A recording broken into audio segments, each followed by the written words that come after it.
My first memories are of telling stories, but not necessarily wanting to do it for a living. But I've always told stories, and I've always loved the science fiction fantasy realm. I have an encyclopedia that I wrote when I was like 6. My Space Information, Volume 1. I was writing multi-volume epics even then. And as you can see, I was illustrating them myself here with my picture of the solar system.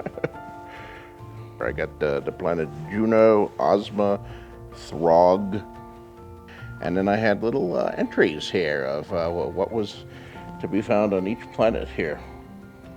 Kull is the 10th planet from its sun. It has 23 moons and is the 3rd biggest planet of its sun. Its circumference is 22,952 miles. So I was pretty crazy on the details even then. You know, my dreams of what I would do when I grow up were not dreams of being a writer. They were dreams of doing the things that I was reading about. And I said probably the biggest one was being an astronaut, or as we called them in those days, a spaceman.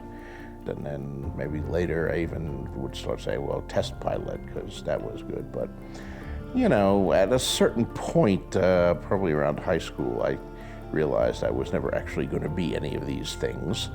And also at some point I had a better knowledge of myself and the things I was good at and the things I was not good at. And although I was a smart kid and got good grades in pretty much all my subjects, it was clear that my things like English and history were the subjects that I really, really excelled in, much more so than mathematics or the kind of things you would need to be an engineer or a scientist of any sort.